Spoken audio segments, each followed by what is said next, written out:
Well, good morning, everybody.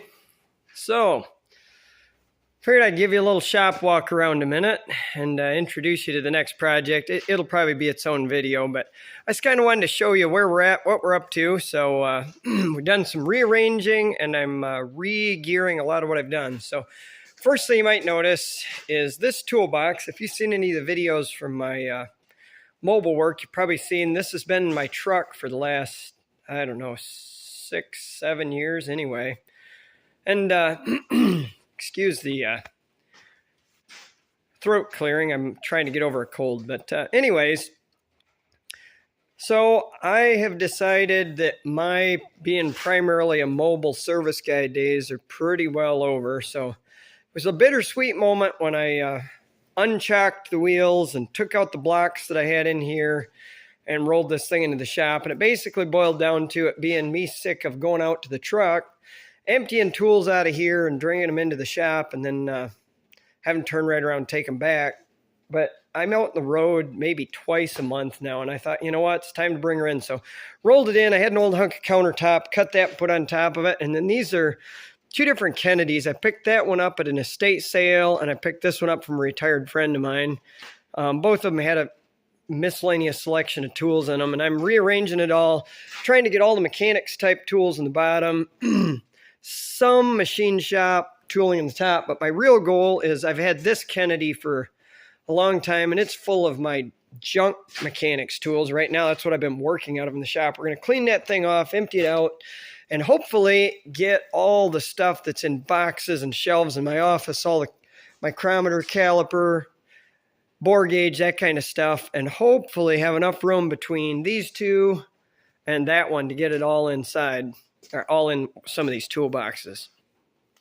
But anyway, that's not the biggest news. The biggest news is we totally rearranged Wiggles' corner over here. I'll flip some lights on so you can see. And I think we're starting to settle on what's going to be the official, there we are, arrangement in here. So we moved the Logan 10-inch back into this corner right next to Wiggles' workbench.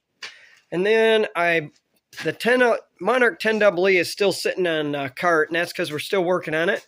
I'm excited to announce next week we're going down to collect a batch of parts, and then that's what's connected to the biggest thing. So I mentioned in a recent video that I decided I was going to part ways with this 17-inch closing. It's a pretty decent old lathe as far as they go. It's got, I don't know, a little more bedwear than I like. I have not ever been able to completely finish leveling it because it's got a stuck leveling screw on this end that I've been soaking with PB Blaster, and I haven't got it loose yet. But it was cutting about a 6/1000 to the foot taper. So, I mean, it's bad, but not quite as bad as it sounds. That's 3.5 thou on a side.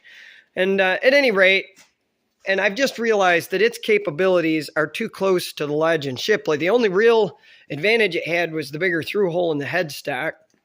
But as far as tooling and everything, I'm way set up better with the Legend Shipley. So long and short of it is, this one's for sale, and it's getting replaced with a closing Colchester Mastiff 21-inch swing that we're going down to Indiana and pick up next week.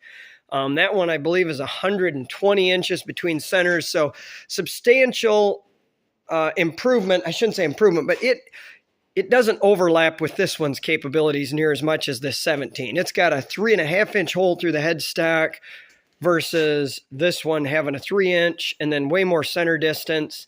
So anyways, and more swing.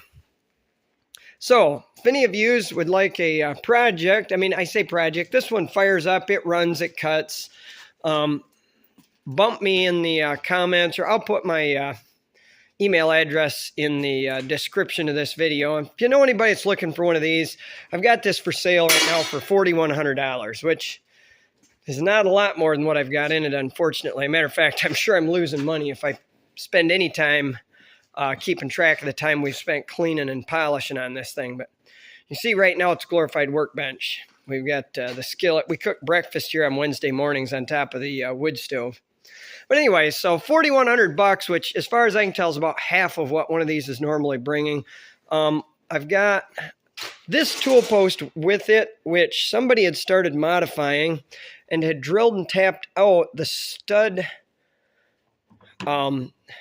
nut down there at the bottom for a larger stud. I'm assuming because they were putting an Loris type tool post on, but I believe this tool post, if it's not the factory one that came with this lathe, it's one just like it, because it's got the indexing peg that matches the indexing holes in the compound. Like, I think that's the one that came with it from the factory. But anyway, so $4,100, bump me up if you know anybody that wants one of these. So to get back to it, so the Monarch's going to live here.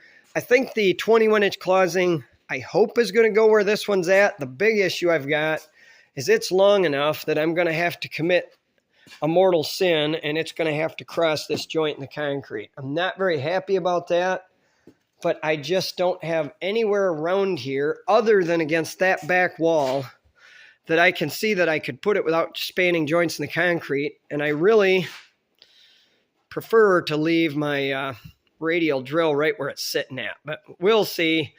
I'll think that all over. I'd say at least to start with, it's going to go here. Maybe it'll go somewhere else. But so what we're going to Indiana to retrieve is going to be the, let's see here, 21-inch closing. We're picking up a 21-inch parts machine because it's got a blown gear and a headstock. So we're going to pick up a parts machine in Cincinnati, Ohio, and we're picking up some more Monarch parts in Cincinnati also. So it's going to be a 2-day trip, loop down there, come back with 2 21-inch closings and a bunch of Monarch parts. So anyway, so to get back to my what we're up to project here, this is a track tensioner to about a 150-ton crane, I believe. That's a bore for a piston in the end of it. It's one of those grease-adjusted kind where you pump it up with a grease gun to tension your track.